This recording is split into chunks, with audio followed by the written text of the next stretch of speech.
Hi, I'm Lucy from Sew Essential, and today I'm here to share my latest make with you, which is the Calvin wrap dress by True Bias.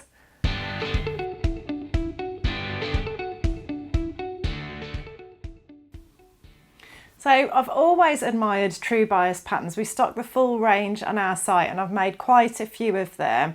And I think that Kelly, the lady who designs and owns the business, who designs the patterns, I think she's just got a real knack for that sort of understated yet really put together sort of look. She just somehow, I never feel overdressed in her patterns. I always feel comfortable. But I always feel like it's something a little bit different, a little bit special. Yeah, and she just has a real knack for that. I love her style. The patterns are really well made. The instructions are excellent. She does lovely sew-alongs as well. So yeah, I've just got a lot of love for True Bias patterns, and the Calvin wrap dress is one that's been on my list for a while. Came out a few years ago and I've just never got round to making it. It is a dress and a top. When we got this fabric in, I knew I had to make something with this fabric. I just loved the vibrant orange colour. We're having some great weather in the UK at the moment, which is really rare at this time of year. But I'm also going to Greece in the summer as well. So I'm going on a really hot sunny holiday. And when I saw this beautiful vibrant orange, I was like, I have to make something with that for this holiday. And it's got like a subtle embossed animal print on it as well, so it is very on trend. And I was sort of thinking for a while, what could I make with it, and then I remembered I was sort of doing a Pinterest board of all the summer dresses I'd love to make, and I came across the Calvin wrap dress again, and I was like, oh my goodness, that is the perfect pairing for that bright orange fabric. So let's just talk a little bit about the pattern. So the dress version that I've made, it is a wrap dress, so it crosses over at the front. You make a buttonhole in the right hand side, and then you've got waist ties which you wrap round. I haven't actually finished the ends of the waist ties because I can't decide how long to make them. So yeah, if you've got an opinion on that, pop it in the comments for me. You can see they're very long at the moment. But yeah, what shall I do? Shall I finish them sort of near where the bow finishes, or, you know, should I leave them long? What do you guys think? I'd be really interested to hear your thoughts on that.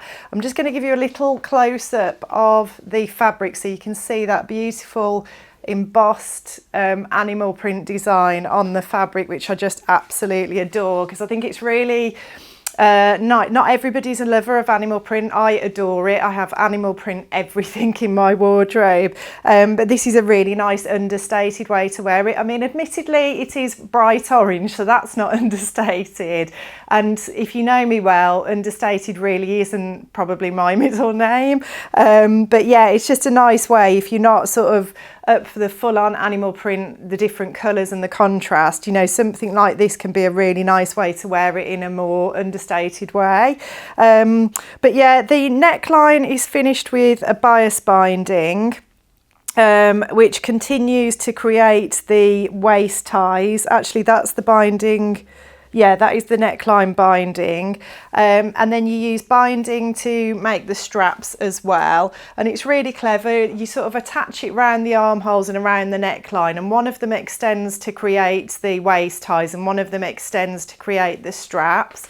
The straps have got adjustable, you use some of those adjustable things that you get on bras to adjust the length of them. I was surprised actually, I had to make them the absolute maximum length on me. So yeah, I thought you'd probably have a bit of play in them, but on me, I had to make them the absolute maximum length for it to fit me properly. And I used some of our Prim bra, I can't remember what they're called, but those little slider things that you get on bras. I used the clear plastic ones because ideally I would have used gold with this fabric, but we didn't have any gold, and yeah, I just thought the clear plastic ones were the next best option, and they're pretty sort of, you don't really notice them, so, and it's a holiday dress, so I thought that would be okay. It's got a centre back seam which is actually curved, so that's a little bit confusion with the construction, or can be. You have to be really careful to make sure you match your notches up accurately, because you've got a curved seam on the back. So, but that, what's nice about that then is it gives it a nice shape. It's not really baggy at the back here. If there wasn't a curved seam, it would be really baggy in the small of the back and there'd be a lot of excess fabric, but because of that curved seam, there is a little bit of excess fabric, but it just falls nicely. It's got bust darts, which I was surprised do seem to be in the right sort of place for me, maybe just ever so slightly high on me, which is really unusual because if anything, normally bust darts are too low on me, but they do seem to be pretty much in the right place, if not, if anything, maybe a little bit high, but yeah, that gives it a bit of shape on the bust, and it just is a nice simple sew, and like I say, I just feel so comfortable wearing this. I will feel dressed up to go out in the evening on holiday, but I won't feel overdressed. I think it's the midi length feels very relaxed. Just the fact that it's a wrap over, it just is the epitome of like smart casual for me. It just feels lovely to wear, really comfortable, and the fact that it's a wrap dress, you know, you've got a bit of play in it, it's not really tight, it's just absolutely lovely, and I would definitely make this pattern again. The fabric was really well behaved as well, because it's got a sheen to it. I thought it might have been really annoying and awkward to work with, but actually it sewed beautifully and I was really pleased with the finish on the inside. I used my Baby Lock overlocker to do a 3-thread overlocking stitch to finish the seams, and it just all looks really neat and worked ever so well. In terms of the sizing, I made a size 4 on the bust and graded to a 6 at the hips and the waist. So that is a 34 bust, 29 waist and 37 hip. And then I realised as I was making it that actually probably I could have done with going up to the 8 for, based on my hip measurements. My hips are bigger than that. I need to remind myself to check the size charts. It's such a rookie error, but I think I've just been sewing for so long and making the same sizes for so long, I just forget to check sometimes, and I think probably I could have done with maybe grading out just one more size on the hips, and I was worried it was going to end up being too tight, but actually as it turned out, once it's kind of done properly and tied with the wrap at the waist, I think it turned out really well, and the side seams are in the right place on me, you know, they're not too far forward or too far back, so I think it all worked out okay. But yeah, just a reminder to myself to actually check size charts before I start making stuff. I really need to remember to do that. Obviously I am getting older. I've been sewing for probably getting on for 10 years, so your body shape starts to change and all of that. So yeah, need to be thinking about that a bit more. But yeah, really nice, nice construction. Like I say, Kelly's instructions are always really detailed. There is a sew along online that you can refer to as well with lovely colour photographs if you need any help, but if you've got someone with a bit of sewing experience, this pattern comes together very quickly, because you've literally just got your front pieces, your back pieces, and your binding, and that's basically it. It's, you know, it is a very simple design. You've got your bust darts to sew. The one bit of construction that was going to be a little bit tricky with this fabric was making the strips of bias binding. So there's lots of different ways you can do this, but I decided to just do it the straightforward way and just press the fabric, the strips of fabric in half, and then turn the raw edges inside and press that again. And what I found was with the pressing, this fabric was a bit bouncy, if you know what I mean, but Kelly gave a brilliant tip in the booklet, and I used it and it worked an absolute dream, and it was to use starch spray. I used the starch spray, I sprayed the fabric with it, and oh my goodness, the fabric was so well behaved afterwards. You can buy this on our website. I'm going to pop links to everything I mentioned below so you can get the pattern, the fabric, everything on our website. And you'll also find a link to our newsletter as well, so do sign up to our newsletter if you haven't already. But yeah, if you want to buy the pattern, the fabric, any of those things, they're all available and this on our website, so check out the links to those below. But yeah, that starch spray just made such a difference. It made the fabric crisp, and it just, when I was pressing it, it was doing what I wanted it to. It was really, really good, really useful, brilliant tip. And yeah, that was it really. It was just a case of sew your bust darts, and then I think you construct some of the either the side seams or the centre back seam, and then you're starting to attach your binding. So you attach a piece across the back, you attach a piece around the armholes, which then continues into your straps, and you attach a piece down the neckline, which continues to create your waist ties. Just a simple folded up hem, a deep hem on the skirt of about 3/4 of an inch. And funnily enough, I didn't have to use the starch spray there because it was just a straightforward fold and stitch down. I didn't have to use that, and the fabric behaved really well. It was just on those narrow strips of fabric for the binding where I used it. But I'll just show you actually inside. I just love that lovely neat finish that I got. It just looks so professional inside. And then the only other bit of construction, a couple of bits of construction actually I wanted to talk about. One was the straps with adding the sliders. So Kelly suggested for the end of the strap, you have to feed it through the slider. And so you need to finish the edge of the fabric, but you don't want anything too bulky that you won't be able to fit it through the slider. So you can't sort of press it down and press it and stitch it down again, because that'll be too bulky and you won't get it through the slider. So Kelly suggested just doing a very, very small zigzag stitch over the edge of the fabric, which I did.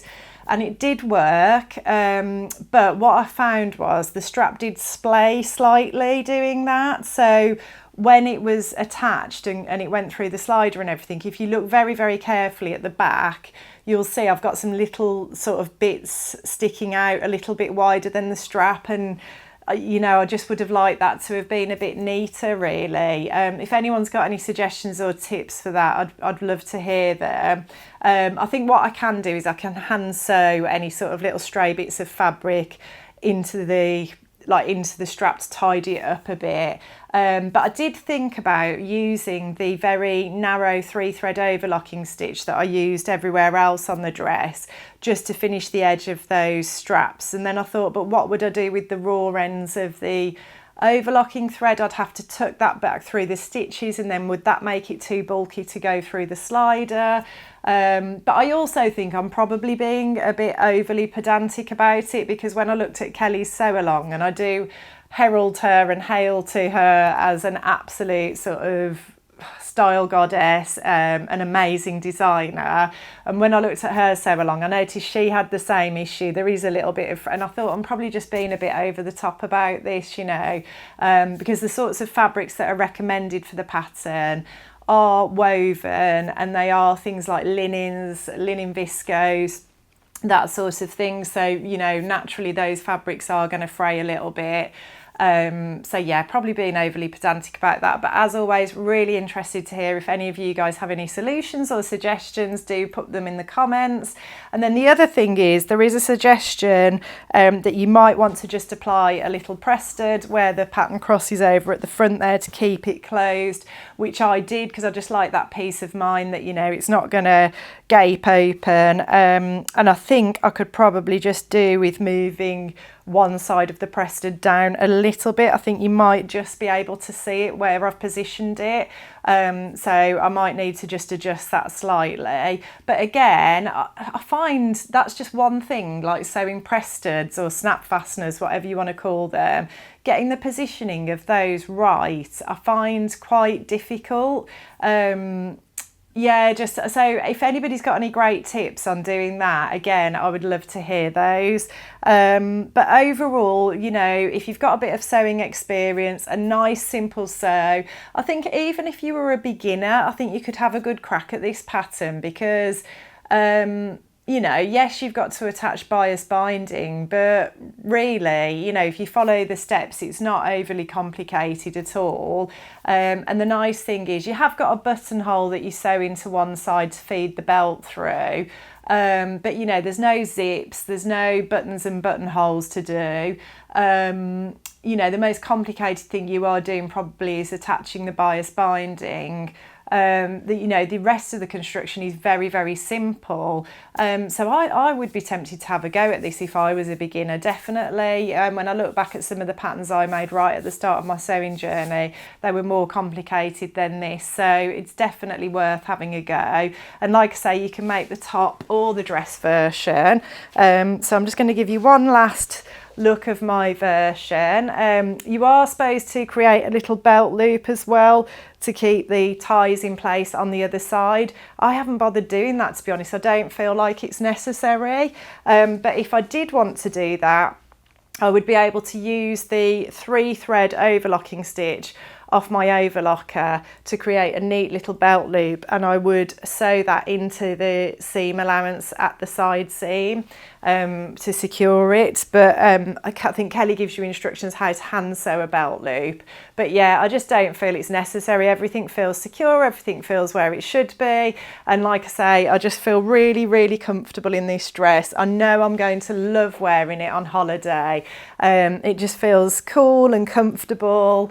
And yeah, I hope you like it too. So as I mentioned, everything is available on our website. The best way you can support me to keep making my content is to jump onto our website, have a look around, have a shop.